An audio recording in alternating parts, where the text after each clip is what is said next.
हिमाचल प्रदेश सरकार में मुख्य संसदीय सचिवों की नियुक्ति का मामला लगातार चर्चा का विषय बना हुआ है। विपक्षी दल भारतीय जनता पार्टी ने उच्च न्यायालय में याचिका दायर कर इन नियुक्तियों को असंवैधानिक करार दिया है। हिमाचल प्रदेश उच्च न्यायालय में आज इस मामले में सुनवाई थी। हिमाचल प्रदेश सरकार में मुख्य संसदीय सचिवों के आग्रह पर उच्च न्यायालय ने सुनवाई टाल दी। मामले में अगली सुनवाई 19 जून को होगी। उच्च न्यायालय में मुख्य संसदीय सचिवों ने जवाब देने के लिए उच्च न्यायालय से 1 महीने का वक्त मांगा है। भारतीय जनता पार्टी की तरफ से पेश हुए वकील सत्यपाल जैन ने कहा कि मुख्य संसदीय सचिवों की नियुक्ति पूरी तरह से असंवैधानिक है। इसके अलावा हिमाचल प्रदेश में बनाए गए उप मुख्यमंत्री भी संविधान के खिलाफ बनाए गए हैं। सत्यपाल जैन ने कहा कि सरकार संविधान के मुताबिक चलती है। अगर ऐसा ही चलता रहा तो ये भी संभव है कि आने वाले वक्त में सरकार एडिशनल मुख्यमंत्री भी बना दे। उन्होंने कहा कि सरकार सिर्फ और सिर्फ संविधान के दायरे में ही चल सकती है। सरकार अपनी मनमर्जी नहीं चलाई जा सकती। उन्होंने कहा कि उच्च न्यायालय के सामने अपनी बातों को जोर शोर से रखेंगे। सत्यपाल जैन ने कहा कि इससे पहले सुप्रीम कोर्ट ने असम और मणिपुर राज्य में मुख्य संसदीय सचिवों की नियुक्ति को असंवैधानिक करार दिया हुआ है। दोनों ही राज्यों में मुख्य संसदीय सचिवों को अपने पद से हटना पड़ा था।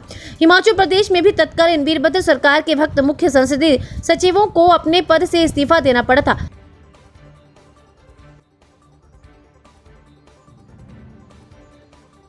प्रदेश में वर्तमान सरकार ने जो एक मंत्री को उप मुख्यमंत्री बनाया है और 6 पार्लियामेंट्री सेक्रेटरी बनाए हैं, उनको भाजपा के 10 विधायकों ने हाईकोर्ट में चुनौती दी है। 4 मई को हाईकोर्ट ने 19 मई के लिए इन सबको नोटिस इशू किया था।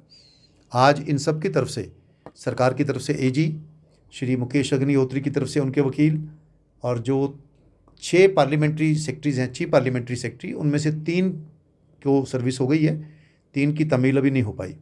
आज हाईकोर्ट ने उनके निवेदन पर समय दिया उनको रिप्लाई फाइल करने के लिए और अब 19 जून को इस केस में आगे बहस होगी। उससे पहले वो अपना जवाब दावा दाखिल करेंगे। हमने कोर्ट को ये बताया है कि भारत के संविधान के अंतर्गत आर्टिकल 191, आर्टिकल 164 इन पर बेस करते हुए सर्वोच्च न्यायालय ने असम के केस में 2018 में स्पष्ट निर्णय दिया है कि किसी भी राज्य में किसी भी विधानसभा को parliamentary secretary, chief parliamentary secretary बनाने का, उनके संबंध में कानून बनाने का कोई अधिकार नहीं है। और असम के केस में सर्वोच्च न्यायालय ने उनकी सारी नियुक्तियां रद्द कर दी थी। उसके बाद मणिपुर के केस में भी हुआ, वो भी वहाँ रद्द हुई। तो इसलिए ये जो CPS की नियुक्तियां हैं वो स्टेट वे संविधान के अनुसार, सुप्रीम कोर्ट के निर्णय के अनुसार बिल्कुल असंवैधानिक है। जहाँ तक डिप्टी चीफ मिनिस्टर का प्रश्न है, भारत का संविधान में मुख्यमंत्री और मंत्रियों का जिक्र है, उप मुख्यमंत्री का कहीं वर्णन नहीं है। और हमने कहा कि आज आपने उप मुख्यमंत्री बनाया, कल को आप एडिशनल मुख्यमंत्री बना दोगे, सीनियर एडिशनल बना दोगे, सीनियर डिप्टी मेयर बना दोगे, डिप्टी डियर चीफ मिनिस्टर करोगे। सरकार संविधान के अनुसार चलती है, पॉलिटिकल कन्वीनियंस के अनुसार नहीं चलती है।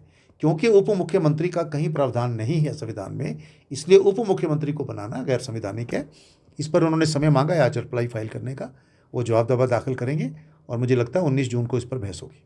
लेकिन सर अगर मंशा क्या है वो तो मुख्यमंत्री बता सकते हैं, लेकिन जब आप विधायकों को, भारत के संविधान ने आर्टिकल 164 में ये प्रावधान किया है कि किसी भी राज्य में जो मंत्रियों की संख्या है वो विधानसभा की संख्या से 15% से ज़्यादा नहीं हो सकती है। हिमाचल में 68 मेंबर हैं, तो 15 के हिसाब से 10.5 के करीबी आती है, तो 11 तक 12 तक हो सकते हैं। उन्होंने क्या किया, 9 मंत्री और 6 चीफ पार्लियामेंट्री सेक्रेटरी बना दिए हैं।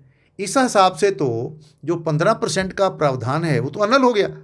आपने उनको मंत्री का नाम नहीं दिया, कार, कोठी, स्टाफ, सारी सुविधाएं दे दी हैं, तो ये संविधान का घोर उल्लंघन है। और ऑलरेडी सुप्रीम कोर्ट ये बात कह चुका कि ये नाजायज़ है। ऐसे ही उप मुख्यमंत्री का सेम चीज़ है कि संविधान में प्रावधान नहीं है। अब सरकार स्वयं उनको हटाती है। अगर सरकार स्वयं उठा देती है तो एक और प्रश्न दूसरा हो जाएगा। अगर नहीं हटाती है, मुझे पूरा विश्वास है वकील के नाते, जैसे राजा वीरभद्र सिंह जी के टाइम में उस समय पार्लियामेंट्री सेक्रेटरीज को हाईकोर्ट ने हटाया था, इन पार्लियामेंट्री सेक्रेटरीज को हटना पड़ेगा, हटाना पड़ेगा। हट जाएंगे नहीं तो हटाए जाएंगे। सर इसमें अगर बात किया जाए, बहस में आएगा, हम लोग अपनी बहस करेंगे, अदालत दोनों पक्षों का बहस सुनने के बाद निर्णय करेगा। लेकिन उस विषय पर हमारी अभी ऑप्शन ओपन है, ऑफिस ऑफ प्रॉफिट वाली ऑप्शन फिलहाल ओपन है, हम उसका अध्ययन कर रहे हैं। 19 जून के बाद उस पर हम निर्णय लेंगे। हिमाचल प्रदेश शिमला से पुष्पेंद्र चौधरी की रिपोर्ट।